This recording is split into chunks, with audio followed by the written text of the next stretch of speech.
Okay, I'd like to call the Garden Grove City Council meeting to order. Madam Clerk, would you please call roll? Councilmember Broadwater. Here. Councilmember Doe. Here. Councilmember Wynn. Here. Mayor Pro Tem Jones. Here. Mayor Dalton. Here. Okay, we'll have an invocation by Keith Jones, the Public Works Director, and the Pledge of Allegiance by Councilman Doe.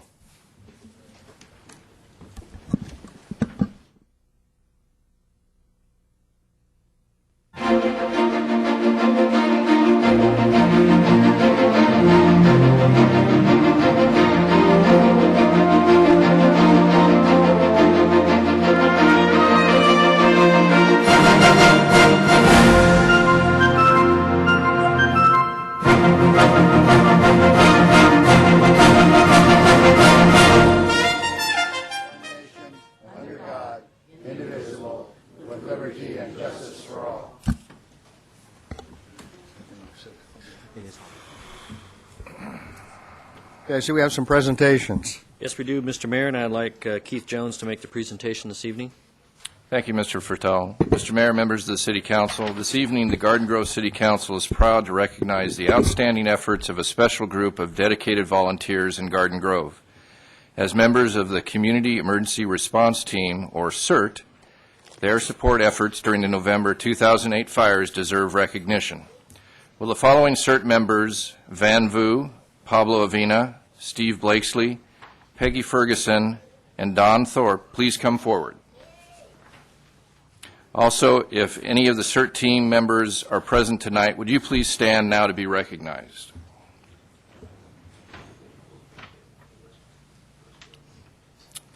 Thank you. You may be seated. The CERT team is comprised of volunteer residents. I'm sorry. The CERT team is comprised of volunteer residents trained in disaster preparedness, response, and assistance. It operates under the motto of Neighbors Helping Neighbors. The program is sponsored by the Department of Homeland Security and has been run by the Garden Grove Fire Department for the past 4 years. Each CERT volunteer undergoes a 40-hour training program and participates in ongoing monthly trainings. Graduates of the Academy learn about fire safety, disaster medical operation, light search and rescue, CERT organization, even disaster psychology. They are also trained on terrorism response, radio communication, traffic, and crowd control. Garden Grove CERT joins Orange County's 17 other CERT programs for extensive training and provides mutual aid disaster assistance to other cities in the county. Since its inception in 2004, there have been 125 graduates through the CERT academies.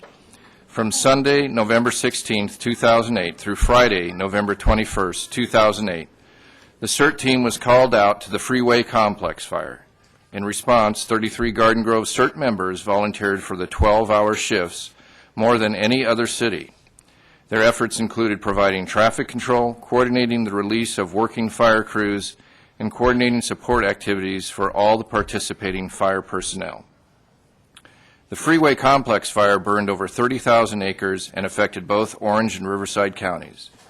Some of the CERT team members gained previous experience during the Santiago Canyon fires in October 2007, which was the first volunteer request emergency response in Orange County history.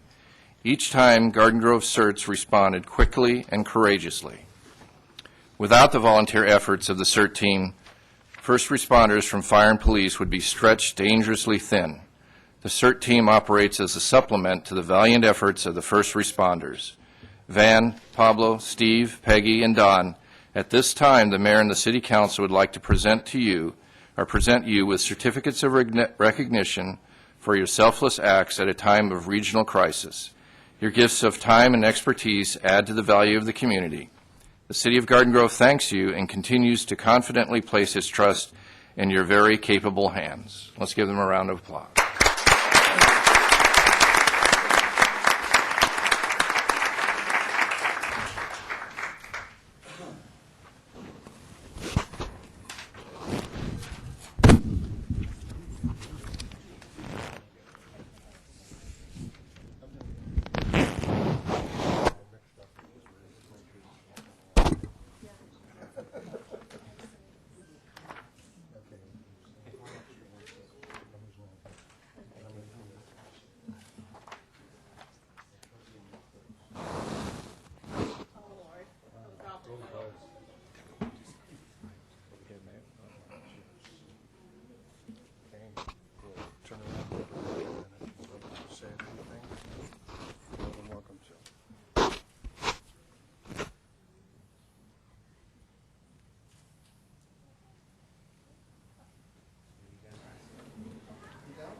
don't you say it right there, because we're going to thank you right back again.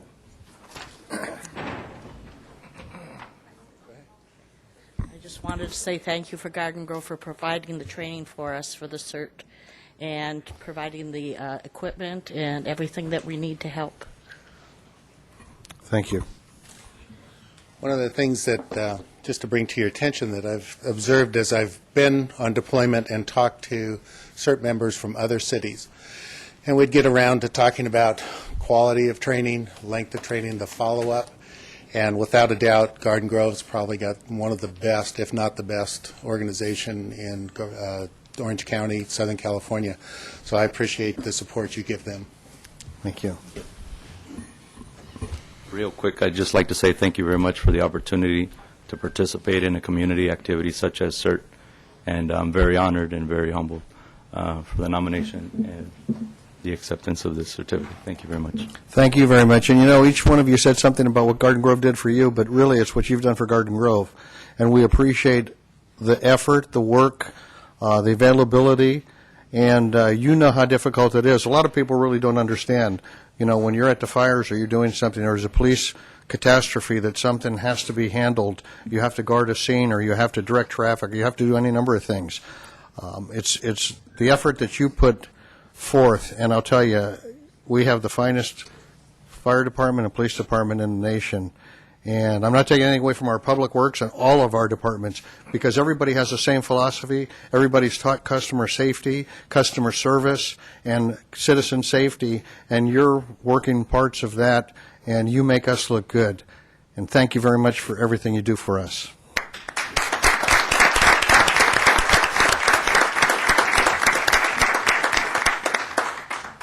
Okay, we'll now go to oral communications for the agency and for the council.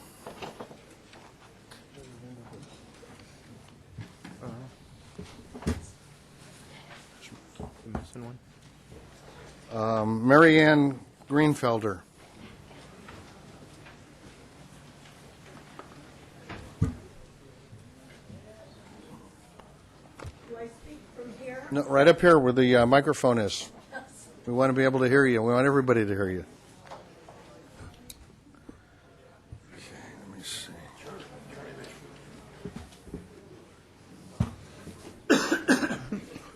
My name is Mary Ann Greenfelder, and I lived in the city of Garden Grove for 29 years in the same house, the same location. Before that, I lived in a townhouse, which I have now rented out. At the end of October, next door to my house, there was an excavation site going on, and the end result was that it destroyed my house. So on December the 1st, we were told we had to leave the house. They told us like 20 minutes after 4 that we had 15 or 20 minutes to get out of the house. Before this occurred, we'd had a crack in the ground next to the house that was about 50 feet long and about 2 to 2.5 feet deep. And the people that were doing the excavation, they called geologists and the structural engineer, and he came and he looked it over, and they filled it with sand and dirt, and they patted it down, and they looked at it, and I looked at it, and it looked fine. And then about a week and a half or 2 weeks later, there was a big boom at our house, and either the foundation or the attic imploded, and the house started cracking. The end result was we could not close the dishwasher. We could not open 2 of the doors. We cannot close the garage door. There are probably 6 or 7 12-foot cracks in the ceiling going down the wall. And so the house was red tagged, and we were told we had to leave, which made me very unhappy, because I feel if they were thinking about that, they could have mentioned it at 9 o'clock in the morning that you might have to leave the house. Anyway, we left the house, and it has now been 7 weeks that we're in the Best Western Motel. And most of our time we spend either on the internet looking for a house or driving around up and down the streets where we lived looking for a house, or going to a few houses that I know that were for sale in the past, and we haven't had much luck. But this past Sunday, we found a house, and we made an offer on the house. and the realtor told me that this is a short sale. I don't totally understand that, but anyway, we made the offer, and the people we have dealt with through the city are aware of this, and I'm wondering, can you speed up the process so we can get out of the motel and we can have our own cooking and do our own thing? Because in the whole month of December, we had one home-cooked meal, and that was at Christmas at a friend's house. We have not had one mouthful of home-cooked food since. So I'd like to get back at my age into my own home with my own things Sure. and have this all behind me. You said that you made an offer on one, and the real estate told you it's a short sale. Is it an escrow, or at what point are you at with them now? We gave them, filled out the paperwork, and they were going to present it to whoever they have to present it to. And Mike Woj was told about it, and Dave Ensemiter was told about it. But I mean, as far as the paperwork and at the stage of purchase, are you at that stage where they've accepted your? We haven't heard about that. We offered the full price. Okay, that was through the real estate agent. Yes, Okay, when's the last time you talked to the real estate agent? Sunday. Okay, and they had no word for you, or? They said on a short sale that it takes a long time. I'm just hoping that the city of Garden Grove can speed this up, because to me, when you offer what is asked, I don't see why there should be any problem about you not being able to get it, at that price. Well, We're not until an offering offer less. is, that's Yeah, unfortunate, but until an offer is truly accepted, they're not really bound. Maybe I can answer that question. When you make an offer on a short sale, the bank who owns that home, who has the mortgage on that home, has to review your offer, and it's not the city that would review that. So the bank who owns that mortgage now will look to see if you're a good and qualified and able buyer before they accept your offer. In the contract, we wrote that the city of Garden Grove is the one that would be buying the house for it. Do we have someone that we can follow up on this thing? Go ahead, Les. Les. I have a question. Why is Wuji involved in this? I mean, shouldn't our real estate department be involved in this? Well, they're initially filing through the process of a claim against the city, so that's what's being evaluated. Wuji's not exactly the most fastest working person I've ever known in my life. Well, Okay. Keith, I think there's city personnel involved as well, so there's Yeah, probably... Keith, go ahead. I think you were going to respond. Yeah, I'd like to share the council that we've been working with the Greenfelters from the moment that this began. We became aware that there had been an offer made on a house just this past Monday, and it's our intention to have city follow up with the bank and try and work it from our end and see if we can't move it along and from the city's side. Well, can you jump on this tomorrow and get back to her? Because I don't blame her. I mean, she's been sitting, on pins and needles and not able to even have a home-cooked meal. Are these two phone numbers on here good? I'll Yes, give they them are, to him. unless something happens to the house. If the house falls down, I guess we lose that phone number. Are these cell phones, or are they? No, one is a business phone, and Okay, the so first someone number would is the house Okay. phone number. We have their phone number. Okay, would you please call tomorrow and then call me tomorrow and let me know what's transpired? Okay, we'll see if we can help you, and we'll Okay, we'll I certainly appreciate that, because it's no fun. Oh, I understand. got this house feeling that when I died, my sons would have a safe place to live, and it would be paid for, and we could walk down the street, and nobody bother us. Sure. And I never thought that somebody was going to drill underneath the house and take it away from us. Okay. So I'd appreciate anything you can do to Okay, help you can us. expect a call from Mr. Jones tomorrow, just even if it's status or even if he hasn't really come up with anything, but we'll make it a daily thing where he lets you know, or he's contacted you, the real estate agent, and then me too. Okay. Thank you you very so much. much for your time. Oh, you're quite welcome. Greg Beard.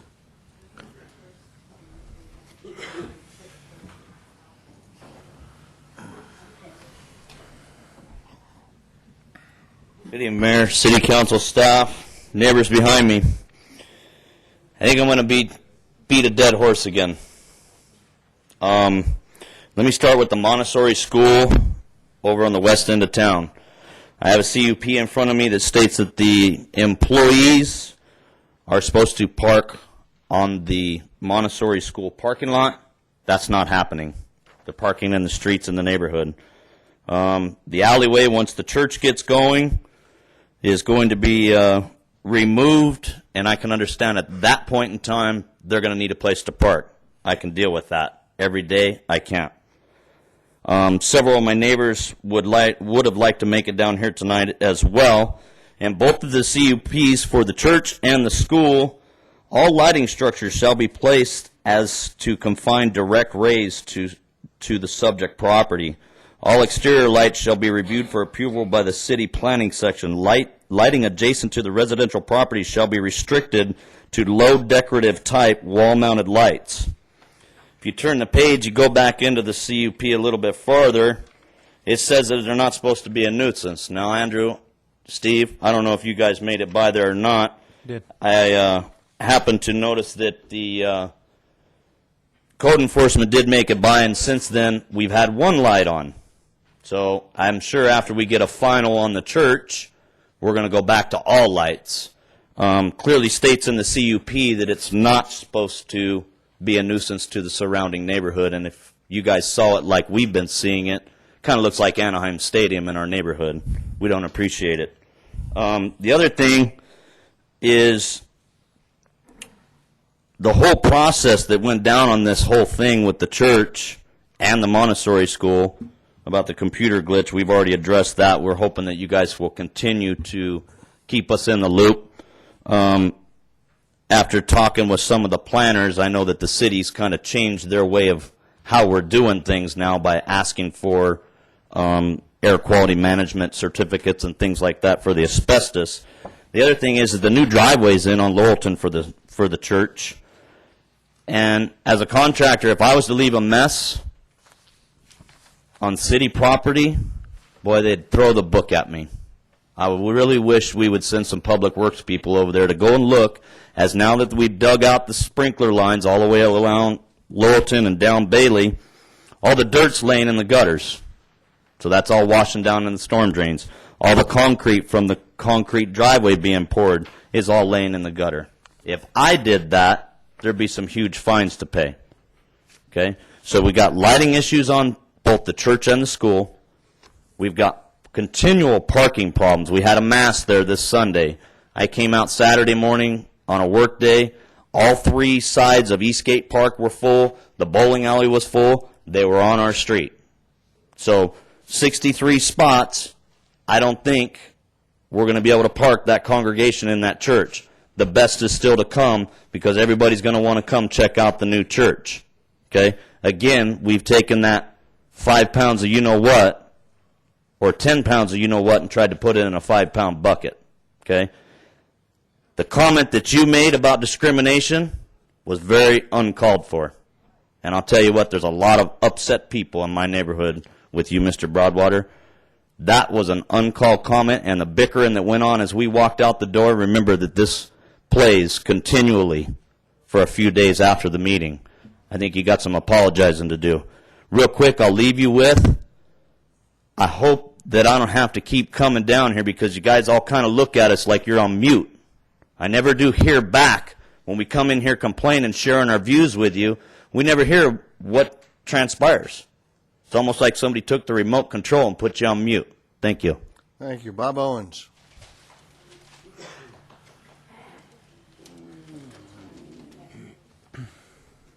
Good evening. You know, Mayor, it's great. You help somebody. You help the little person, the woman there. She needs help. And I'm glad you did it. Turn these guys on there. They're getting big bucks. Solve the problem for her. I'm proud of you. Because I was losing faith in you. I thought you was always running to the developer. Or backing Maddie up all the way. Now, Andrew, kind of tough on you last week. Huh? But I called you and I told you. Nothing personal. Okay? You're getting better with the phone calls, aren't you? That's what I'm hearing. You're returning phone calls now. But I'm keeping track of you. You know? That church that he talked about. In the building of the church. Most poor planning there was. I don't think that Jehovah's ever built a church in that complex of a tight area like they built there. it completely turned the neighborhood over upside down. And the Jehovah says all we want to do is build our church. You want to build your church at whose expense? Turning our neighborhood upside down? It's not on your street. It's not on your street, Bruce. It's not on your street. Not on your street. They got a right to fight for that neighborhood. And everything that they brought before this council was legitimate. Parking in driveways, hammering late at night, trucks late at night, trucks parking in front of their driveways. They turn the neighborhood upside down. But when they come to you, they say, all we want to do is build a church. We never said you couldn't build a church. But you're going to play hell, turn our neighborhood upside down without getting a lot of kickback on it. They were legitimate. But the city should have played a playmaker in between there, Mr. Mayor. And the planning was wrong. If they would have been a playmaker and tied the parties together, all this would never would have happened. We walked out of their last council meeting. The church thought they won in a war. We're not trying to stop and build a church, but you know what? They necessarily haven't won. Because they're talking about putting picket lines up around that church. Huh? They want that? We'll see who wins in the end, if it goes that far. And Garden Grove will be in the middle of it, because they should have been there from the very beginning to solve all this problem and got people together. Now, here, in the paper, prudence keeps from cuts, and how Garden Grove is going to make it through with a budget. That's great. That's great. You're still good on the phone calls, huh? Checking on you, boy. Huh? That's a weak spot with him. But he's getting better now. Proud of you. Proud of you, boy. And then how they gonna keep it in, you know, everything in time, right? Look at Matty here says, he fears, however, the state legislature may intercept the city's portion of taxes to balance its budget. They're crooks who steal our money if they can't manage their own budget. Now, I have called Schwarzenegger's office many times in the past, and I have told them that I thought every time I left here at this city council, thought you guys were stupid. Huh? Thought you guys was plain stupid. You know? So he said, what do you mean? I read that to him. Huh? What do you mean? Who's that? Who said that? I just said to him, yeah, Matty, yeah. But he wants to put it all before the legislators, the Senate, and the assemblymen. Huh? You want me to do Garden Group a favor? Calling the state assembly and the Senate? They probably are, Matty. I mean, you know what I mean? But they ain't going to like it. They don't like it. See? They don't like being called crooks. They don't like to be called stupid. You want some money from the state? Can I help you out? Huh? Can I help you? Can I help you, Mr. Mayor? Are you coming back to the people now? You ain't getting away from the people? Why do you hold the state of the city at the embassy suites? Why do you do that? The state of the city is taxpayers' money. Why don't you hold it over here? Why don't you put the faith in me like I used to have in you? You know, don't be like you used to. You were our man. Don't get lost in all this high stuff, because when you leave, you ain't nothing. You're just like me. They wouldn't give you any more respect than give me. Don't forget who backed you up. I was one of them. I was there when they were attacking you. And I stood the ground for you. Don't forget that. Thank you, Bob. I appreciate it. Gail Taylor.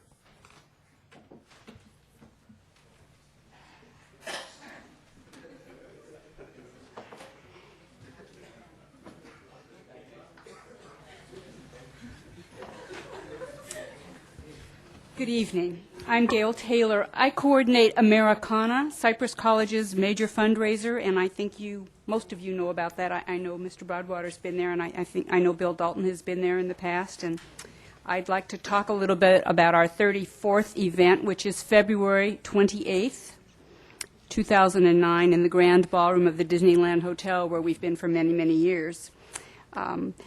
Last year, we honored Mallory Vega, and who was very deserving, and I think a couple of you were there. And in the past, more than a few of you have been, and I'm here to beg your attendance at this year's Americana, where we're going to recognize Jay and Eleanor Mastriani, who are synonymous with Garden Grove. Jay's Catering is Garden Grove, Jay's Catering. They go together. We're also honoring this year a man and a woman of the year, Jack Scott, who is just retired from the California legislature. He was president of Cypress College for 10 years, and then he went to Pasadena City College. Then he became an assemblyman in our state, and then he just retired from the Senate, and on January 1st, he became the chancellor of California's community colleges. And we're really thrilled that he has accepted our wanting to honor him. And we're also honoring Jan Domaney. If you've been involved in the PTA at all, you may know her name. She's from Anaheim. She was very involved locally, regionally, in the state, and she has been the national president for 2 years. And we don't get, I'm told, I don't know this word, I'm told that there aren't many national presidents of the PTA from the West Coast, because their headquarters are in Chicago, and they also have offices in New York. Let's see, I want to tell you that proceeds from Americana benefit our students as well as our staff. We have many grants for our staff. We provide book loans for our students as well as scholarships. And last year we gave our students and some staff over $300,000. We hope you'll participate. That certainly shows your support of Cypress College and of Jay and Eleanor Mastriani. And I also want to add that we have 923 students from Garden Grove who attend Cypress College. And that's pretty good. Anyway, do you have any questions? No. No questions. All right. Well, I thank you all, and I hope to see you on February 28th in Americana. And I notice there's a lot of students from high school here, and I hope you'll remember Cypress College. We have a beautiful campus and a fine educational program. So anyway, I thank you, Thank you. and I will... You can leave the recruitment flyers out on the table, too. Oh, I do have some Americana invitations. I know you've received them. But I Okay. want to leave them Yes. with Kathy. Davidville. Okay.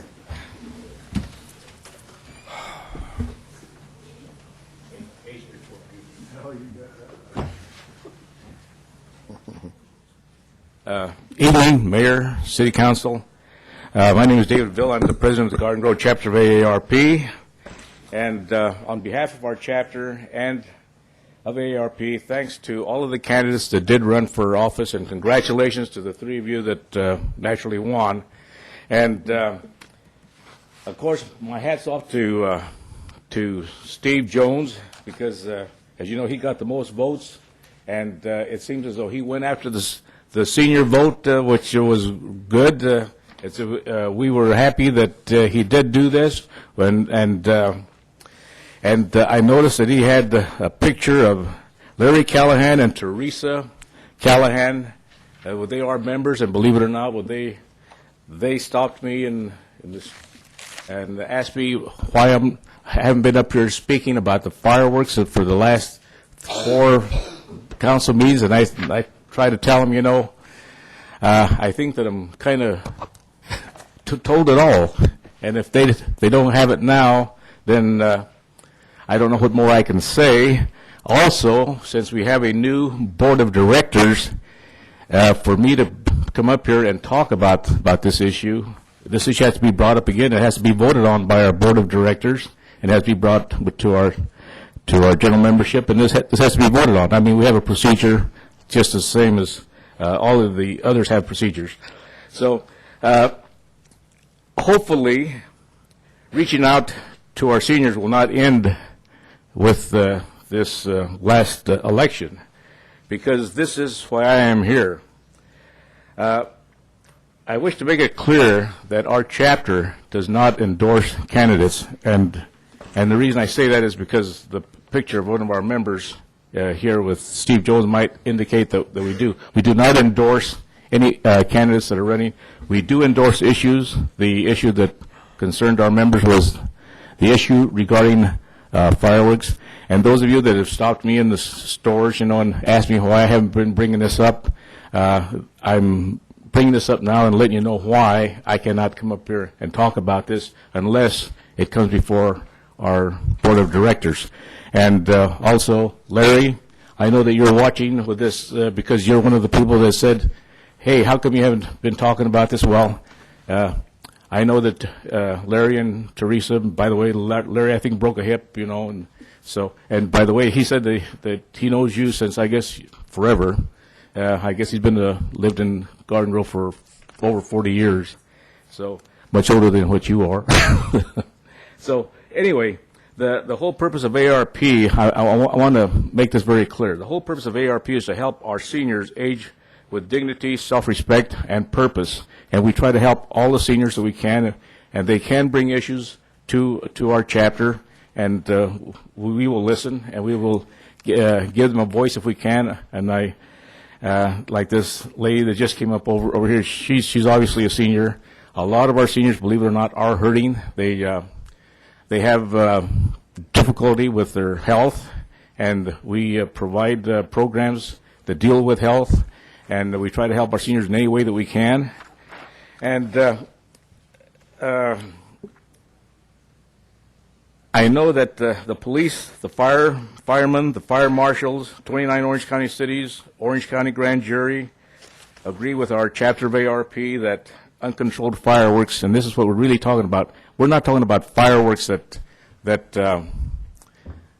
are controlled, like Disneyland, where they have controlled fireworks. I mean, if the fireworks are controlled, then I don't think that our members would have any problem with that. The 40% of our members that do have problem with that live in these, what they call war zones. And I don't happen to live in war zones, and I know where all of you live. You don't live in war zones, so you don't experience what some of these elderly people have. They have disabilities, and they feel terrified when these fireworks do occur. And so all that we're asking is for some compassion, some sympathy, and some understanding for these elderly people that do have this problem. If you could find some way of helping these people, besides what you have already done, I know that you have put on this fine. I think that was helpful, but many of our members have come to me and said, my place was worse this year than last year. So this is probably the last you're going to hear from me on the fireworks, unless this is brought up to our board of directors and it goes through the procedure again. Then if they tell me to come here, then I will be representing them, and I will come here and I will talk to them. Thank you very much. Thank you. Win Hung.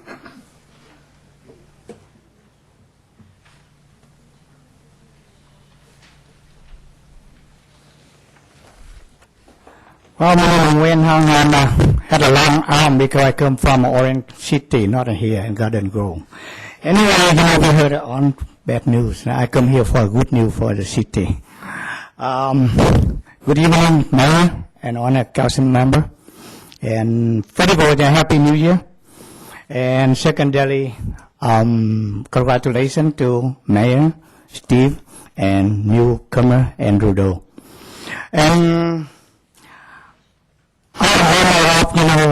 Vietnamese New Year Tet Parade. I want to confirm, you guys receive an invitation because we have a meeting tomorrow.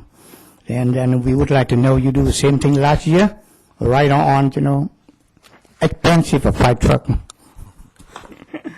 But anyway, the main thing here, I come here tonight. Okay. And as you know, then, maybe you remember, on a Thai House Paris, candle with the light. And the group, it took me so long to do this one because after that, my mother-in-law passed away, and I have to work in Tet Parade, and I have to work in it was too far here. So tonight I have a time. I'm sorry I don't put on the agenda, but it's a beautiful plot. And organization committee, they want to hand this one to the city. So you want to step in or? You can present it to Kathy. But let me read for people. Okay. The organizing committee of the candlelight version to pray for the Thai House Paris and Archdiocese of Hanoi. In appreciation to the city of Garden Grove, thank you for your support and your generosity by allowing the use of the show mobile and for the candlelight vigil on September 26, 2008. Sincerely, the organization committee, a coalition of the 46 group in the Southern California Vietnamese community. Thank you very much. Thank you very much. Peter Katz.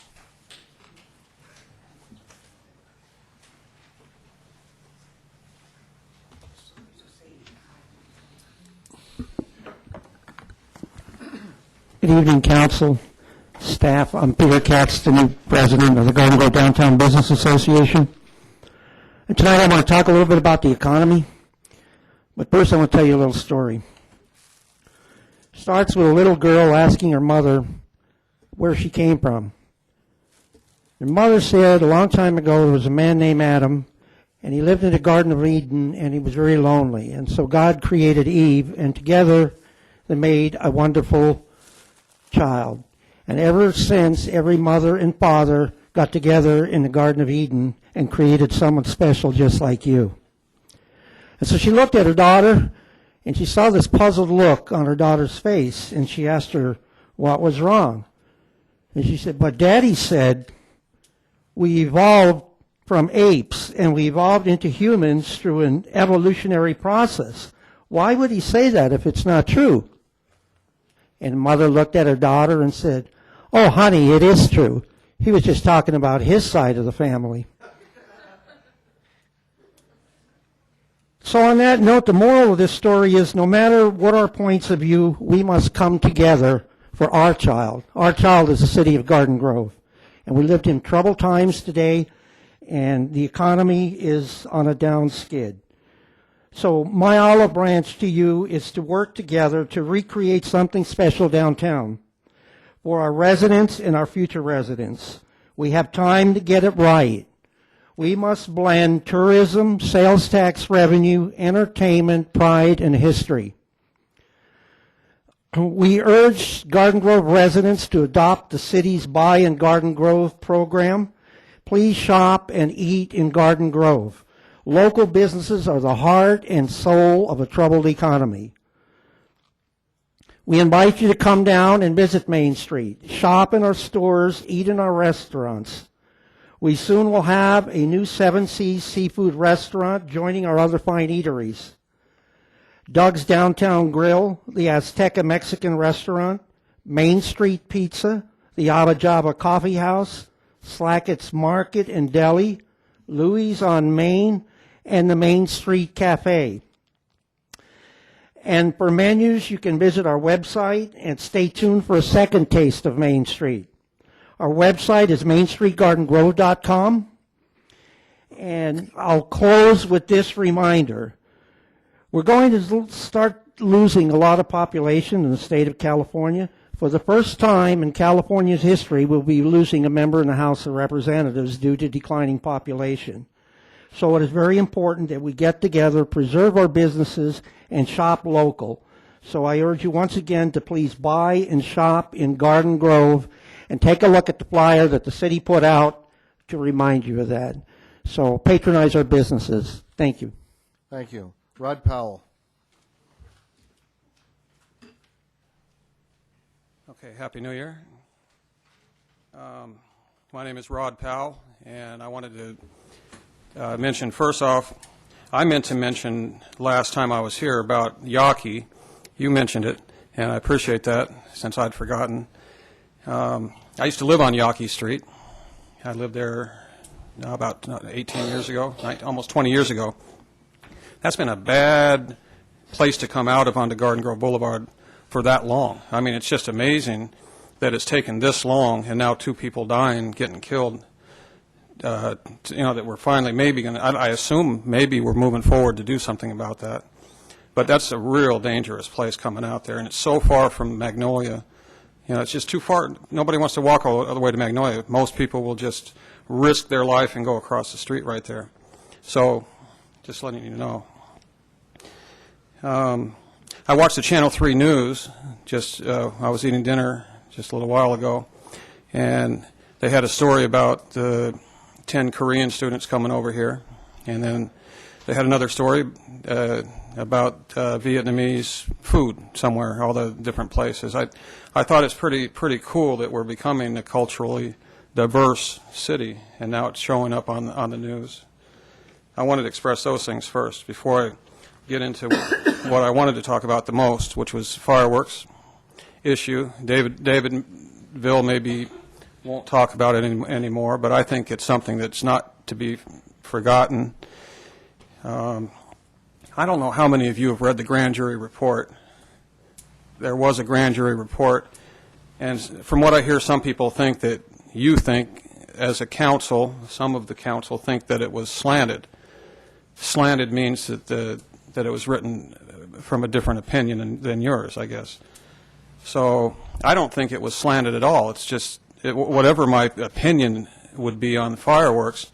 I read that grand jury report, and it's crystal clear that we have a problem with illegal fireworks, which is not going to go away until we get rid of all fireworks. No matter what there's not a polite way of saying how I feel about your stance on this whole matter. I just don't, considering the stakes they're pretty high. All we wanted was at least a vote. And to not even allow a vote, that's pretty arrogant. That's my opinion. And speaking of politicians, elected officials in general, we have 2 governors. One of them's going to prison. The other one's going to be going to court. We have a mayor of a nearby city that is in federal prison. I'm sure you're aware of that. We have an Orange County sheriff who's sitting all high and mighty, abusing the prisoners, and on and on and on. And I'm not saying he's guilty yet, and we also have an ex-Garden Grove mayor. I'm sure you're aware. I won't mention his name out of respect, but he's also. So the point being, we're all just human beings. We should make sure that we're not doing something that appears like we're crooked. And it makes no sense what you guys have done with this whole fireworks issue. And I think that we should have had it put to a vote. Some people had it correct, and some people, I think, are risking looking crooked. So that's all. Thank you. Thank you. I'll close our communications. We'll go to written communications. Mr. Mayor, you have a couple of them. Your first one is a request from the Garden Grove Community Foundation and the Garden Grove Chamber of Commerce for use of the Willowick Golf Course for their annual golf classic on Wednesday, May 13th, 2009.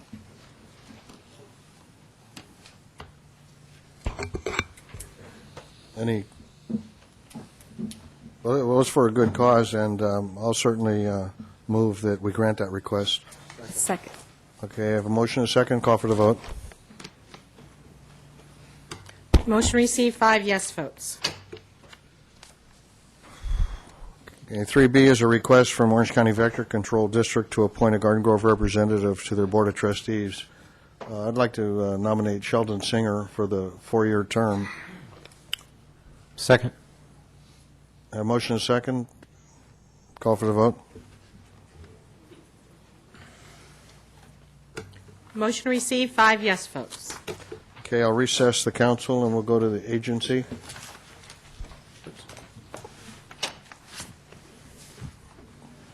At this time, we please call the roll. Member Dalton? Here. Member Doe? Here. Member Jones? Here. Vice Chair Wynn? Here. Chair Broadwater? Here. Here, there we go. Okay, we've done oral communications jointly with the city. We'll go to consent items. Mr. Chair, you got one consent item, and that's a contract with Overland Pacific Cutler to provide relocation and acquisition services for the redevelopment agency. Entertain a motion. So moved. Second. Call for the vote. Motion received, 5 yes votes. Items for consideration. Mr. Chairman, that's an amendment to an existing commercial rehabilitation agreement with Union Dodge, and I'd like Chet Yoshizaki to give you a staff report on this item. Chair Broadwater, members of the agency, the item before you is a request of Union Dodge to amend their commercial rehabilitation agreement with the agency that was executed in May of 2001. This is a fairly complicated agreement and amendment, but I will go through the highlights and point out to the agency the specific changes, and then thereby going through the proposal, and at the end, if you have any questions, I'll be more than happy to entertain them. For the past 12 years, Excuse Union me. Dodge, pardon me? Are we supposed to have a slide or no? No. Okay, just want to make sure.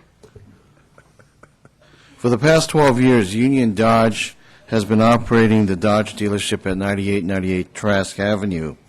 Initially, back in 1998, through a DDA which enabled Union Dodge to add approximately 21,000 square feet, which was on the corner, thus rounding out the property and providing much greater exposure for the dealership. That was provided for in the original disposition and development agreement, and along with that came an option agreement for the agency to purchase the property in the event the dealership went dark for more than a year, and there was also a first right of refusal on the property for 15 years. In 2001, the agency entered into a commercial rehabilitation loan agreement which enabled Union Dodge to expend $2.2 million for the purpose of expanding the dealership, expanding the parking, storage, and a service facility. The premise of that loan was that there would be 15 payments made back to Union Dodge, not equal payments, but it was on a scheduled payment basis. And the annual payments that were made ranged from $100,000 in the first couple of years all the way up to $180,000 a year in years 14 and 15. And the payments would be provided to Union Dodge as a write-down against the original $2.2 million loan, provided certain conditions were met in terms of operations of the facility and a minimum threshold of $28 million in gross sales. The first 4 payments were made based upon that threshold being met. However, the last 2 years, they fell below the $28 million and chose or elected not to take the payment, because if they did take the payment, there would be a repayment of that portion for that year, as well as 6% accrued interest. At this point in time, because of the economic conditions hitting all markets, especially the auto industry, and I've given the agency some recent articles that has illustrated the impact on the automobile industry, dropping close to 30 to 40% over this last year, and Chrysler products even greater in this same time period. The dealership has requested that we amend the original agreement to allow for the last 2 payments being made under the premise that if you average the total sales over the 6-year period, it still averages above $28 million in gross sales. Therefore, he's requesting that we take that into consideration in exchange for not having a repayment or interest accrue on the 2 years that we would advance him under this amendment. The amendment will also enable the agency to extend the option agreement and first right of refusal that was part of the original DDA an additional 5 years, taking the option agreement to the year 2015 and the first right of refusal to 2020. So giving us a longer period of time to protect the agency's interest in the property should, in the event which we hope will never happen, where a dealership closes. But in that, if that should occur, we at least have an extended period of time in which to try and acquire the property and fill it with a new car dealership. This proposal is important to the city not only to help keep in operation a dealership. There are more than 50 jobs at this location that hopefully we could retain and with the infusion of the additional dollars as part of their payback of the amounts they spent in improving the dealership, this will keep the operations ongoing, and the worst thing we would need is a dark dealership in our auto center. So for those reasons, the agency staff, in consideration of the extended time and the fact that the averaging does result in over an excess of $28 million in annual gross sales, is supporting the amendment and recommend that the agency take the following actions. One, to approve the First Amendment agreement, and second, to authorize the Director and Secretary to execute the pertinent documents, and then authorize the Finance Officer to draw warrants in the amount of $270,000, which will be payments for the last 2 years under the agreement when appropriate to do so. With that, I'll open it up for any questions you may have. Any questions for staff? I'd like to make a comment on it. Basically, that property was owned by an outfit over in Cypress called, maybe it was Cerritos, Browning Oldsmobile, and they put a Mitsubishi dealership in there, and it really never did anything. We didn't make any money for the city. And when they closed that down, that property was vacant for 5 solid years. The Dodge dealership we had was a little small Dodge dealership, and union people bought it and also bought the property from Browning Oldsmobile to put the Dodge dealership along the freeway. The father and son team that owned that were both Korean, and they advertised in all the Korean newspapers all over Southern California, and they brought people in, and we have made a lot of money off of that property, a ton of it. He's asking us to average it out, and even averaging it out, we're still way ahead in the game. So I really support this issue, and I don't know, I certainly hope that we go through with it. Mr. Broadwater, yeah, I think for all the reasons that you stated, it's very easy when the economy has a big downturn to have all these negative things happen, and sometimes you have to stand up and say, wait a second, we have to not only look at what the cost is now, but what the cost and the benefit the tax base has been to the city for the years prior to that. And I think that in all good conscience, I think that the Dodge dealer has been a very good thing for this city, and will be again, because I think things are going to turn around. But I don't think that this is a point where we want to abandon them. I think this is a point where we want to say, you've done a great job up to this pass. The economy is what's turning things down. It's not poor management. It's not anything locally for business owners. Business owners are as much the victims as the rest of us are. And I'm going to support it. I want to place on the record that this is a one-time agreement, and it's not a continuous agreement. And that's all I wanted to make sure that the public knows of that.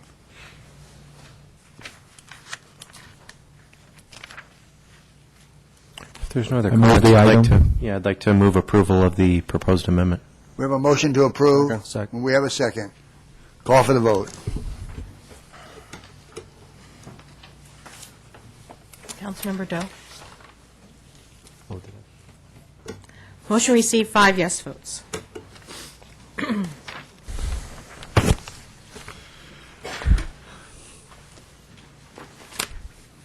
Matters from agency members. Do we have any? Okay. I would like to mention something Mr. Powell brought up when he was at the microphone here a minute ago. He pointed out that there was a mayor that was in trouble and a governor that was in trouble, and sort of painted with a wide brush there. I sat here and figured out that there were 180 elected officials in the county of Orange for municipalities alone. That doesn't count school districts, special districts. There's probably another 180 if you count all the districts and all the special districts. And one person makes the headlines of the paper, and we all get painted with that. I think that, Mr. Powell ought to take into consideration that the Register's not going to write about the guys that are really pretty good, don't get in trouble, but to paint all of us with that brush is ridiculous. We got one governor out of 50 governors that decides he's going to sell a Senate seat. You can't blast the rest of the governors with that. I mean, the guy went loco or something, but whatever he did, I mean, people stood up to it.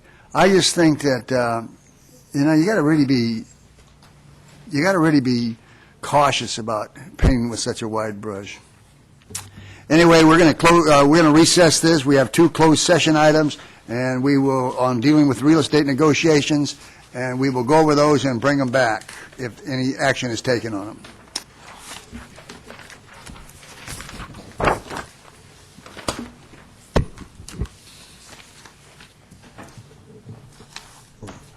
No, not now. No, we're going later. We're going to read At the end of the entire meeting. I'm sorry. How old are you now? Well, I'm starting to think like you and act like you, so, okay, consent items. Mr. Mayor, it's recommended items 4A through 4H be acted on simultaneously unless a separate discussion or action is requested by a council member. Move to balance. Second. We'll call for the vote. Motion received, 5 yes votes. Items for consideration. Mr. Mayor, it's 7A is agreement with the Sanchez's for acquisition of real property on Harbor Boulevard. And we have a staff presentation for you on this.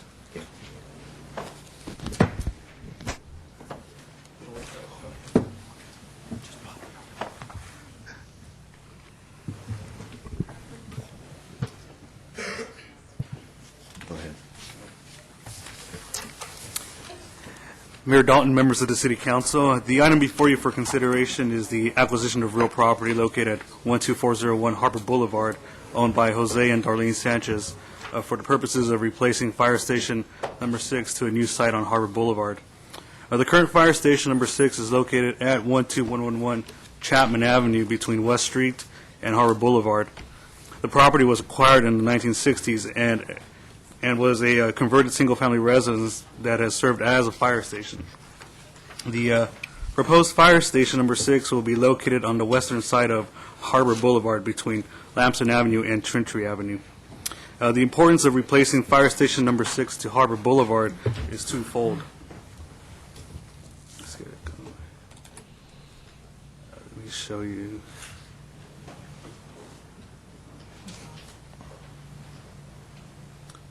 That right there is the current fire station right there on Chapman Avenue that was acquired in the 1960s.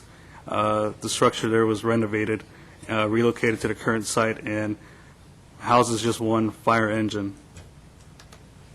And this is a map of the future Fire Station Number 6. Let's see, there are 4 adjacent parcels required for the project. 2 parcels owned, which are owned by the agency on Harbor Boulevard, and 1 parcel, which is considered by the council this evening. Let's see. The importance of replacing Fire Station Number 6 to Harbor Boulevard is twofold. First, the fire station will provide much-needed service to the International West Hotel Corridor, and additionally, it will provide service to a significant portion of census tract areas designated as low to moderate income levels by HUD. The project requires 4 parcels to adequately accommodate the proposed fire stations. Staff received a proposal from the owners offering to sell the subject property, and subsequently staff was directed to negotiate with the owners. And an agreement has been reached with the owners to acquire title to the subject property. And that right there is the subject property right there on 12401 Harbor Boulevard. The property contains 5,962 square feet of land and is improved with a 2-unit, 1,253 square foot commercial building. A tenant is currently occupying 1 unit and would be entitled to relocation benefits. Relocation assistance has been estimated to be at approximately $10,000 by the relocation consultant. The agreed-upon purchase price of $637,500 has been determined to be at fair market value by an independent appraiser. In addition, the seller has agreed to finance the acquisition of the subject property over 2 years at 5% simple interest to be secured with a promissory note. A summary of the terms of the agreement and promissory note are detailed in the staff report. Community development block grant funds are available for acquisition and relocation expenditures, and a substantial amendment to the action plan for use of HUD funds will be brought to the council for your consideration at the next meeting. Based on the foregoing, staff recommends that the council approve the acquisition of the subject property, authorize the city manager and city clerk to execute the agreement, promissory note, lease, and grant deed, and make minor modifications as needed on behalf of the city. Authorize the finance director to draw warrants totaling the amount of $672,075 in accordance with the agreement, promissory note, and the lease. Authorize the finance director to draw warrants in the appropriate amounts set forth in the promissory note. Authorize staff to issue relocation payments to the tenants in possession when appropriate to do so. And authorize the city manager and city clerk to execute agreements for asbestos testing, asbestos abatement, and demolition at the lowest responsible bids. That concludes the staff report, and staff is available to answer any questions. Any questions for staff? Are we going to put that old fire station back in when we finally develop this back into the housing stock? Let's see here. There it is right there. Probably, if it's suitable to do that. I don't Got any know. other plans for it or anything? No, not at this time. Okay. Okay, Mr. Jones, go ahead. This property came up voluntarily for sale? Yes, it did. Like, they actively listed it for sale? They actually approached staff, inquiring of staff if the city would be interested in acquiring the parcel. Oh, okay. Yeah. Did they actively list it? They didn't at actively the time, list or it. they approached us They directly? just approached staff directly. How was the price determined? The initial price that they had asked was $800,000. And that was, and they made that initial offer in December of 2007. And an appraisal was done that justifies this price? Yeah, the appraisal was updated December 20th of last year, 2008, and that came in at $625. So roughly it's in consulting with the appraiser, he estimated it to be at fair market value. Do you know what appraisal method did they use? They use a sales comparison approach and the income approach, being that it's still an income-producing property.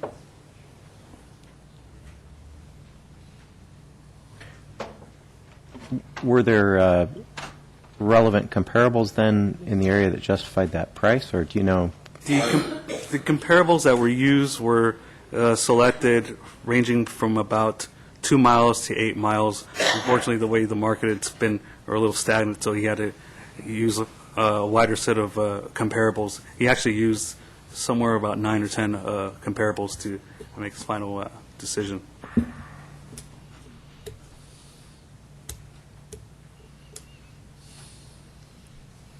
Mr. Broadwater, go ahead. To the fire chief, do we get a lot of calls for service at the hotels? Yes, well, in relative terms to that area, there's a smaller percentage to the hotels than there are to the other surrounding residential areas. However, the hotels, to have an engine that close on structure fires and some of the other things are really important to get somebody there quickly, and they'll be able to handle that hotel corridor. Additionally, if we get the opportunity to build a station one day, we'll be able to house larger fire engines. If you look at that initial picture, that engine barely fits in there. And then we'll also have the ability, if we ever expand, to put paramedics closer and a truck company.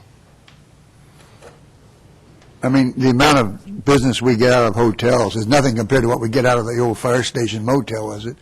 No, we go to the hotels less frequency than we do to Old Yucca and Sage and Fire Station Motel for sure. But we do have calls for service there, and our major concern is fires.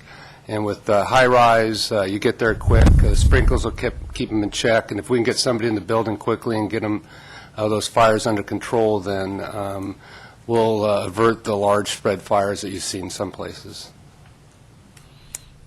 Ms. Nguyen. Have we approached the other properties? We haven't approached them yet. Okay. And what is the present income on the property now? Actually, the income on it is somewhat limited, being that one unit is vacant. The other unit that is occupied rents at $640 a month. Okay. But in the meantime, we'll market the vacant space to see if we can find a tenant until it's time to remove the building.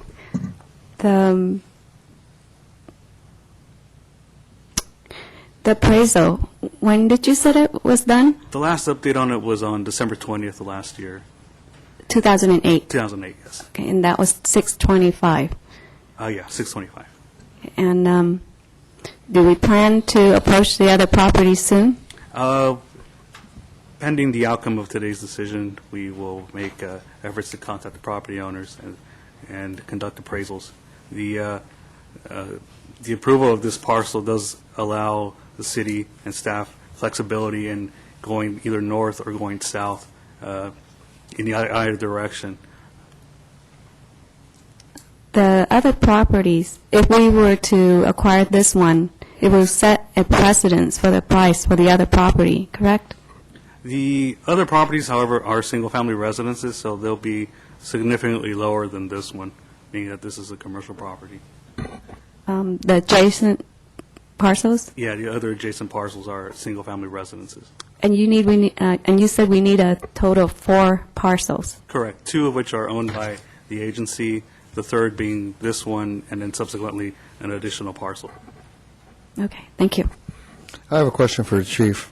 Chief, what do you said that you had the ability, you know, if we acquire this and it's built the way we want and everything, to have more units, more fire units there? That's correct, than what we have in the current Okay, station. and so how would that impact, or would it impact mutual response? Because fire station there, I'm sure that you respond to Orange and Anaheim and, you know, other surrounding cities. Well, I guess the question would be, do we not respond that often because we only have one engine there? Is there the opportunity, I mean, if we had more equipment, that's saving lives, whether the lives are in Anaheim or Orange or Garden Grove, but the point is, the equipment and the safety, the paramedics and all, would be able to respond sooner? Currently, all of our stations are full with equipment, whether they're reserve apparatus or frontline apparatus. We have no more room. In fact, one of our reserve engines is kept down at the yard. So if we were to add a paramedic unit or one day add a truck company, we have nowhere to house them or sleep them. So with the addition of this station, we would be able to expand our capabilities as our city grows and that hotel district grows, and we need more, you know, truck companies or paramedics. We'll have the ability to house them somewhere and house the equipment that goes along with them. Well, I think you certainly need it. I think, you know, because the future of this city is the development of Harbor Boulevard. And when if you use tourism is the main thing, it's people coming, people going, people having heart attacks, any number of things happening to people that require a fire department response. And I don't know if you've been to that other firehouse. In fact, I gave an award to somebody there one time a few years ago, and you barely have to kind of walk sideways to get in and go around the engine and everything. That is outdated. For the time, it was probably okay, but it's a Model T Ford in an age where cars are almost flying. In fact, I saw one on TV that was flying today. So, but I think that we do need that, and I think that, unfortunately, opportunities sometimes come by that you have to seize. Otherwise, if you let them go, it either costs you more money or you're not going to have that opportunity again for a long period of time. And I think if we acquire this piece, if we acquired no more other than what we have now, would that be enough to do the firehouse? It would be enough to make a smaller version of what we could do it with 3, but preferably if we had 4 parcels, we could make the building and the sleeping quarters and the number of bays to house apparatus larger. Okay, I think if you do it, you got to do it right. I mean, because there's not a second chance then. Yes, go ahead, Ms. Quinn. I have a question. Can you go back to the slide with the partials? Sure. Let's see here. There we go. Okay, you need 4 parcels. So are you planning to The two that are dirt in the center are the two that are already owned by the agency. The one in red is the property that's going to be in question here tonight, and then the two on the outer that are highlighted in blue, those are the ones, either one of those would create 4 for us. Okay, I got it. I mistaken. I thought the two in blue we had. Yeah, those two are perspective. Thank you. Dirt lots What's are ours. what's the next one to the south of all those ones that are highlighted? Those That's another house? to the south are owned by the Inge Realty Group. Those that's to the left. South would be to the left, and those are owned by the Inge Realty Group. All the way to the corner? All the way to the Councilman? corner of those ones? Yeah, Yeah. to the left, I presume. And what's the status of those? I mean, are those possibility for? They have been contacted by prospective developers, and they have refused all offers on selling their property. I also question that you said if we were to get the residential parcels, it would be cheaper. Then why do we not attempt to get the two to the left of the dirt parcels so that it's cheaper rather than the commercial property? It's the Well, they have to be continuous, so Both blue- no matter what, we need the one that's before you tonight. She's Whether- saying the three that go from the corner to where the blue marked properties are all 3 of those parcels are owned by the those. Yeah, same those group. belong to the Inge Realty Group. She's only talking about using 1/3 of them, though. She's talking about picking up one of those instead of doing this red one, because they both would be cheaper. The problem would be we'd have to use eminent domain on this one. Oh, he doesn't That want would to be sell. something you'd like to walk away from, I would think. Did you, Mr. Broadwater, go ahead, I think you I'd like had. to make a motion that we do this. I would, okay. I'd like to make a comment, and I'd like to make a motion. You guys can override me if you like. I'm all for getting rid of the old fire station and upgrading that and progressing in that direction. Being that we need a 4th parcel and we don't have that in play anyways, and also being that if we don't act on this tonight, I have a feeling this property is not going to disappear on us overnight, and being that we have a city council retreat coming up in about a week, I would like to propose that we continue this item until after our retreat, as it may fit into a larger discussion that I'd like to have at the retreat with regard to City Council just providing some direction to staff with regard to acquisition criteria or strategic acquisition criteria looking forward. I don't think we miss out on this opportunity. I think we have a chance to come back and take a look at it, but maybe with the benefit of a broader discussion citywide. Can we hold off 2 weeks on this? Yes. I'll second his motion. Okay, a motion and a second. Call for the vote. Motion received, 5 yes votes. Okay, ordinance presented for second reading.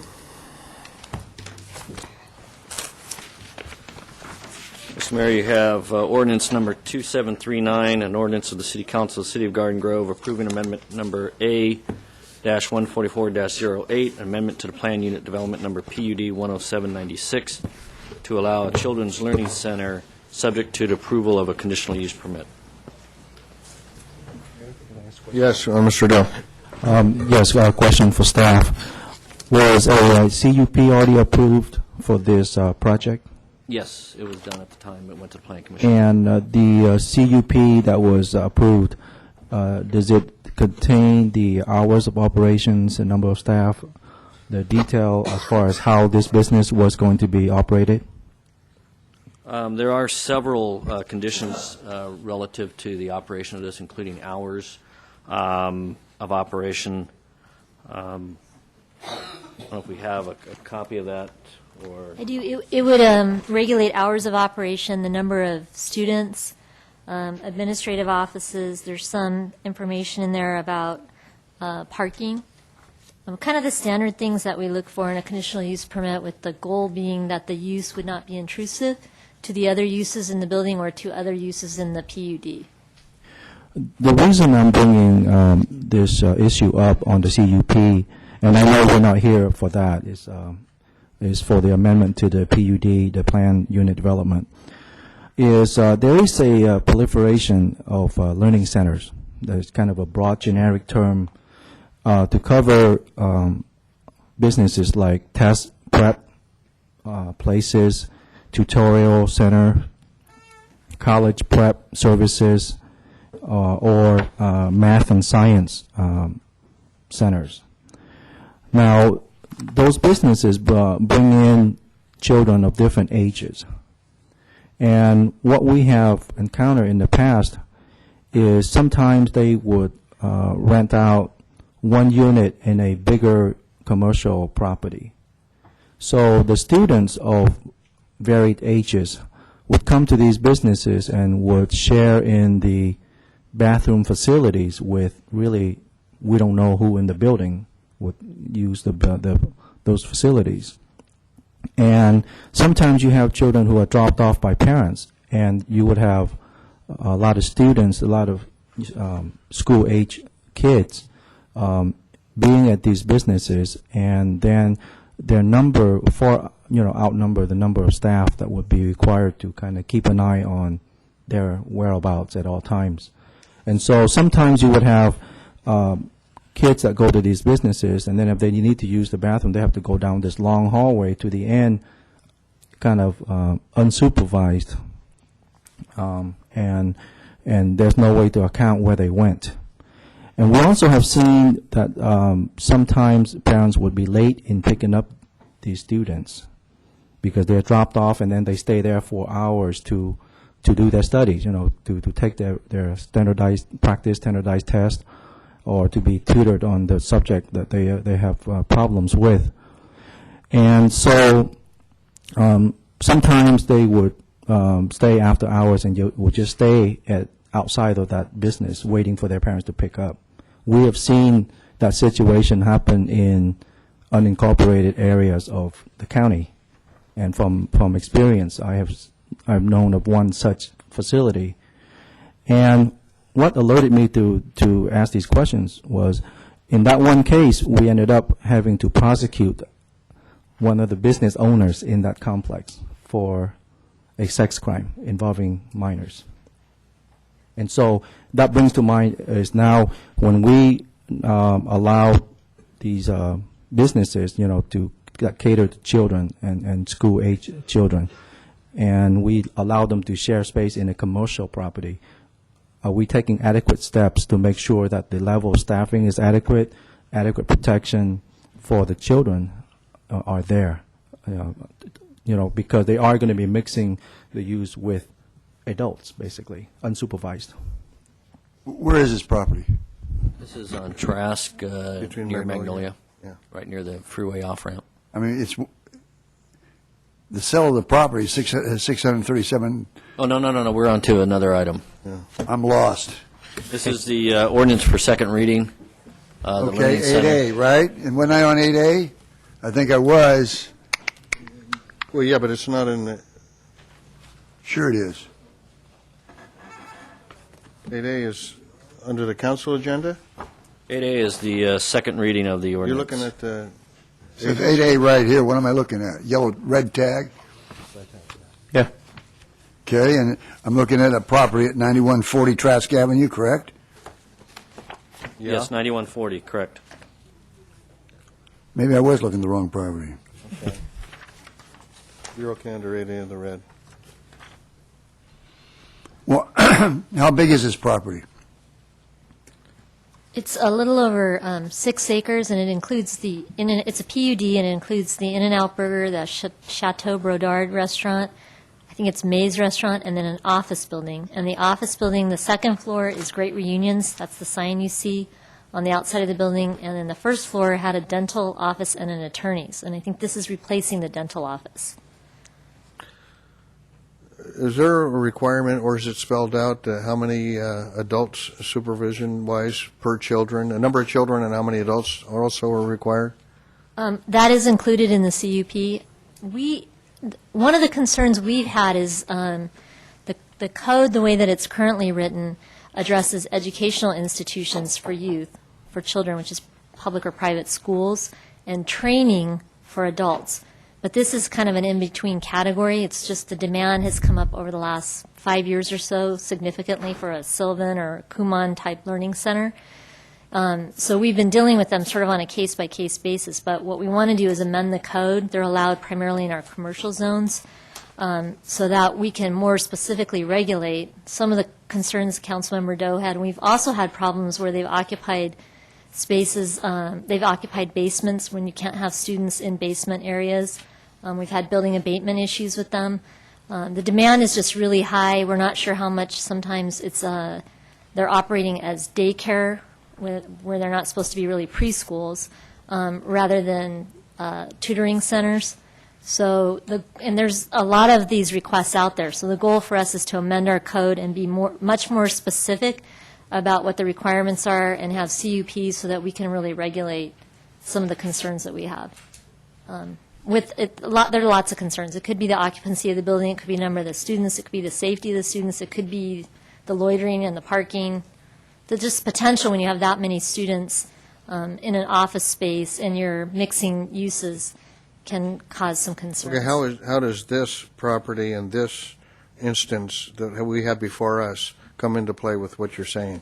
Well, this is a PUD, so it's kind of exempt from the traditional commercial zones, so we create our own zoning specifically for this site. So through the amendment to the PUD and the CUP in particular, we are addressing the individual needs of this specific business. But it's only for this business. So we want to amend the code to address the same types of issues for all the zoning codes instead of just one particular PUD. But I believe for this particular use and this particular site, what we're doing will be satisfactory in terms of addressing potential concerns or issues. Wait, do the children use the same facilities, restroom facilities, that other adults do in this building? They have, it says in their own space, they have 3 unisex bathrooms. So I don't have a floor plan to know that they're sharing with the attorneys who are also on that floor, on that first floor, or whether the bathrooms are unique just to that space. Well, you can't trust attorneys. Why don't you, you seem to be very concerned about this, Councilman Doe. Why don't you make a motion to continue it? I'd like to see the floor plan on it. I'll move to continue the item to the next Problem with meeting. this?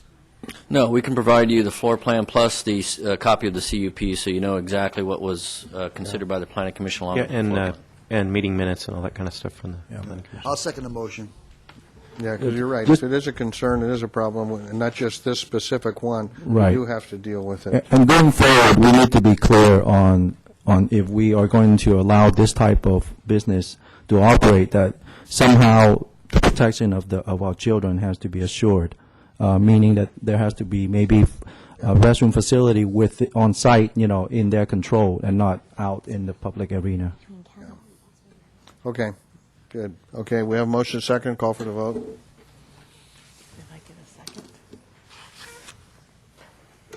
Motion received, 5 yes votes. Okay, matters from mayor and council members. 9A, appointment of a council member to fill a 2-year term on the Community Foundation Board. I would like to nominate Councilman Doe. I'd like to make a substitute motion. I want to nominate myself. I'll second that. I don't mean to take anything away from you, but I have an That's ulterior fine. I'll motive. defer. Ulterior motive? Yes. Would you care to tell us what it is? I have no desire. Okay. All right. Okay, we have a motion and a second, call for the vote. Motion received, 5 yes votes. Okay, 9B, discussion of commercial recreational vehicle parking fines. Mr. Broadwater. We have a major problem all over town with huge trucks parking in places they really shouldn't be parking. And of course, we're going over and we're citing them in doing this. They have to put up, the owner employers have to put up signs and stuff like that. One of the areas is behind the old Bonds Market, Pavilions Market. Trucks line up there by the dozens, and when we go over and cite them. And we had the same problem on Brookhurst and Chapman with a building where there's a huge parking in the back. The trucks are refrigeration trucks. That we resolved probably a different way. And then the mall down in, on Westminster Boulevard at Brookhurst and Westminster Boulevard. The trucks line up in the back of that, and of course we go by and we cite them for parking places they're not supposed to. The citation is $30. Sometimes it's well worth them to park there for $30 and not have to move it somewhere else. I think there's a tremendous amount of places to park trucks in our industrial area, on Monarch Street and places like that. They can park it, and what do? Crawl in the back and sleep and leave the refrigerator going and stuff like that. I'd like to make a motion that we increase that fine from from $30 to $271. And I took that sign off the freeway sign. It looked like a good number to me. So, but I'd like to see us enforce it. We don't have enough strength in that fine to really enforce it like we want to, and that's what that's about. The $271 on the freeway, Mr. Broadwater, is a $100 fine plus penalty assessment, which is defined by the statute. So that's why it comes up with the odd number of $271. Yeah, I sort of like that figure. Let me ask the law enforcement representation here. Isn't that going to require then specific signs? And they're going to have to state certain, well, I guess, or Tom can answer it, what the requirements are to cite and or tow away? There are a couple of different issues, I think, that come into play here, and I will let the police department comment on those in a second here. But one of the issues is the parking on private property, which we may need to look at through our code and whether we can address it that way. There are other issues with regard to parking these large trucks on streets where they should not be parked, and I think that's actually the penalty amount that Councilman Broadwater is actually referring to. I believe that the police department can confirm that that penalty is for improper parking of these large commercial vehicles on the street. So it's a two-prong issue here, and I think that what we'd be happy to do is come back with the police department recommendations on how to more effectively address both of those, and I would encourage that rather than to try and set a specific number this evening. There is a picture of the sign in the back of it that needs to be posted on the property. Yeah, but I don't know if that meets the requirements. I got it from the police department. Well, I still don't know if that meets the requirements. If you look at it, because, let me take a... A properly identified sign would authorize the towing of... That's a reference to a state vehicle code section which allows a private property owner, if there's a vehicle improperly parked, to have that vehicle towed, right, which of course is a much greater penalty than would be a monetary penalty that we would establish, the cost to get that truck back. Well, I don't mind if you review this and bring it back to us, but I do want it done. We can do that, and we can do it relatively quickly. Okay, thank you very much. Do we have to make a motion? No. You know, would you be required to put a specific time? Because this is no parking after business hours. I mean, it depends. If it's a shopping center, there may be one or two businesses that are open, depending on 10 o'clock at night or whatever. I know what you're going at. You're going over. I want no parking at all. Well, then, but I think the sign may have to be revised a little bit. We'll look at it. We'll look at it all. Private property. Because we put up a sign that they have. Thank you. Did somebody pull up in your driveway? Not park there. Okay. I have a question for council. Go ahead. Council, are we going through this by way of ordinance? Fines can generally be adopted by resolution. Not all of them, but most of them can be, and most of our parking regulations are adopted, fines are adopted by ordinance. There may be a need for an amendment of the code with regard to addressing the parking of the vehicles on private property. So that would be for any private property who opt to do that, or to all private properties?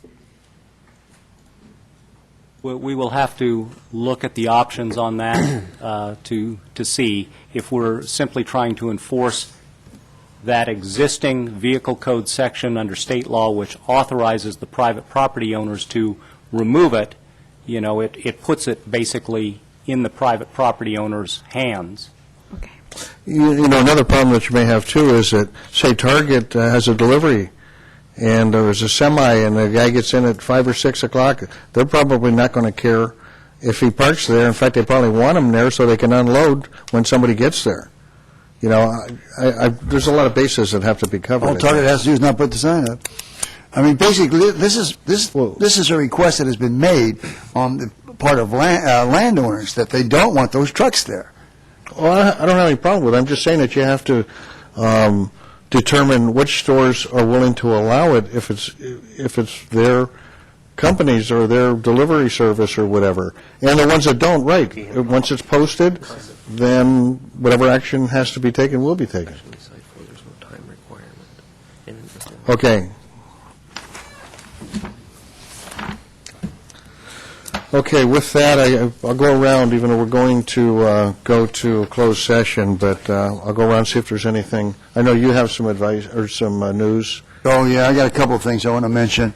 Bob Owen spoke tonight. He's very forward in his speaking technique, and people were clapping for him and everything else. But Bob has got one thing wrong, and for me to try and stop him and correct him while he's doing it would be playing with dynamite, so I wasn't going to do that. But he mentioned the state of the city, that we ought to hold it here and we ought to hold it there and everything else. The state of the city is not an event that the city produces. We don't do it. We don't put a dime into it. It's put on by the Chamber of Commerce, and they're the ones that choose where it's going to be. Now, the truth of the matter is the state of the city is a discussion that is given by the mayor, or a speech given by the mayor. The mayor doesn't get paid for it. In fact, it would be against the law for him to get paid for it. But it's not something we do. And Bob keeps saying that we ought to put it here, we ought to put it there, you ought to invite everybody, you ought to make it free. We're not doing that. It's the Chamber of Commerce. Actually, it's a fundraiser for them. So I just don't want other people to think that Bob's correct on that. He is not. And I don't mean, and Bob gets things twisted once in a while himself. But the truth of the matter is, that's the Chamber of Commerce's event. It's a good event. There's nothing wrong with it. But they're the ones that put the price tag on it. They're the ones that sell the tickets. And I think the mayor gets a free meal out of it. That's about it. You know. So, and it's coming up. How soon is it coming up? It's coming up very soon. Yeah, everybody wants to see our illustrious mayor speak for a half hour or 2 hours. Come to it. It's really good. Just feels like 2 hours. For the mayor. Yes. Okay, the other thing that I have to, today at about 1:30, 2 o'clock, I became a grandfather for the third time. His name is, I think his name is going to be Jeremy James Broadwater, Jr. I didn't pick that name, he picked it. I picked it for his dad. But anyway, it's a good feeling for Peggy and I. It was a good day for us.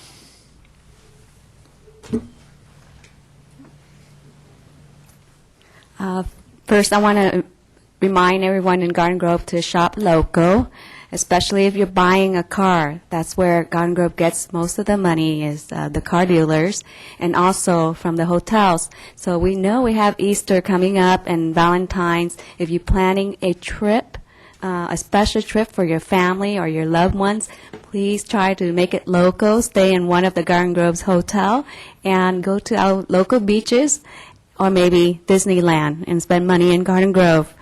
And I'd like to ask Matt if you could ask the traffic department to look into a study for the Jockey and Garden Grove.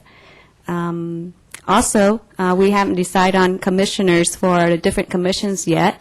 Please, if you're available and you have free time and you've always wondered how the city works, put in an application. We would be willing to look at that, and we would want to see new people in the city. Congratulations to Bruce and Peggy on your third grandchild, and also to Jeremy, our park ranger, on his first son, his first child. Happy New Year to everyone. Thank you. Mr. Jones. Yeah, two things. For one, I just want to reinforce what Councilman Broadwater said about the, what was the Bob Owens thing you said? The State of the City. That not only is that how we do it in the city, it's our Chamber of Commerce that sponsors it, but that's pretty generally how all cities do it this time of year. They do a State of the City. Those are events that are hosted by the Chamber of Commerce independently from the city. And then secondly, just congratulations to Jeremy. I can only imagine how excited he must be with a big grin from ear to ear with his first little dude coming into the world. So it's exciting times. Thank you, Mr. Dill. Thank you, Mayor. On a little sadder note, I just wanted to adjourn our meeting today in memory of Tiffany Lee, who is the mother of a very dear friend of Supervisor Janet Nguyen. As you know, this morning was Supervisor Nguyen's swearing-in ceremony, and on her way to the office, he heard the news that her friend's mother passed away in her sleep. The deceased was only in her late 50s, so the passing was completely unexpected and was a profound loss to the family and was devastating to Supervisor Nguyen, and certainly has put a damper on a very happy occasion for her. So we want to adjourn today in memory of Tiffany Lee and to send our condolences to the family. Thank you. First, I'd like to congratulate Jeremy. Publicly, I think that's great. He has now a son, so he'll find out the hell he put his mother and father through all those years. You know, getting up, changing diapers, doing all those things. But congratulations to he and his wife. And the smartest thing Bruce said tonight earlier was when we were talking about it, he said at least they didn't name him Bruce. I think that has something to do with a boy named Sue, or, you know. There's a story there, but I'm not going to tell you. I was going to mention the fact that it is the Chamber of Commerce that puts that on, but being last, by the time you get to me, most of the good stuff is already discussed.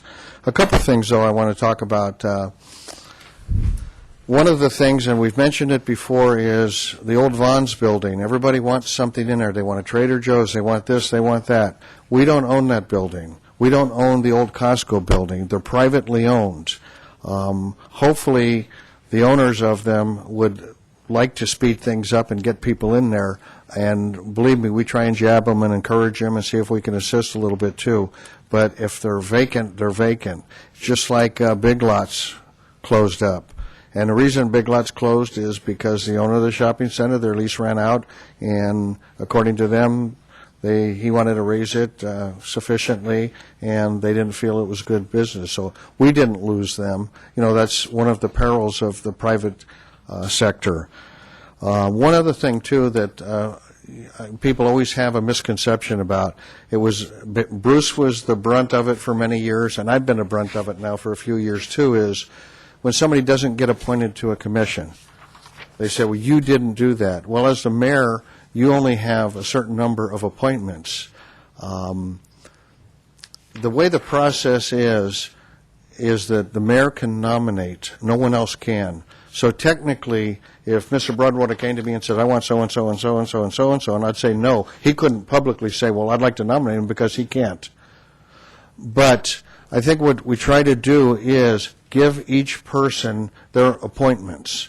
Now, some people are going to appoint political friends. Some people are going to appoint people who were supporters. I mean, there's any number of reasons. But the thing is this.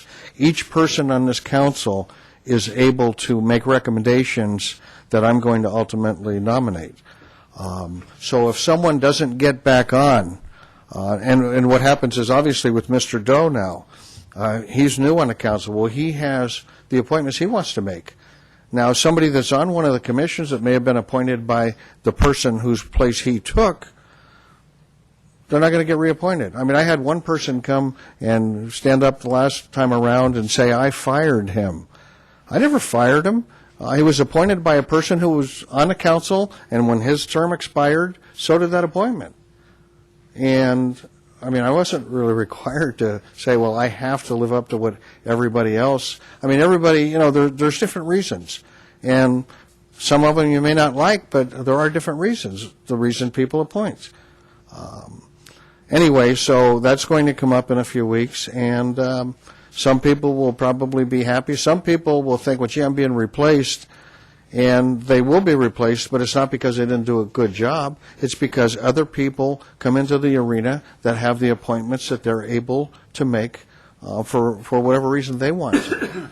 I can't tell Mr. Broadwater, Ms. Wynn, Mr. Jones, or Mr. Doe, I can't tell them who to appoint. And I certainly would not have them bring names to me and say, no, I don't want them, I'm not going to nominate them. I don't think that's right. I mean, quite frankly, it would make a very difficult council for all of us if some of what you feel are your rights were taken away from you. So if somebody doesn't make it, all I can tell you is try again next time. If somebody gets replaced, that doesn't mean you weren't doing a good job. The council has the ability to do that and make the appointments. I think that's about it. So we will adjourn this meeting in honor of Ms. Lee's mother. Yes. Okay, and we're now going to close session for the agency. And we will come back out and report whatever action, if any, is taken.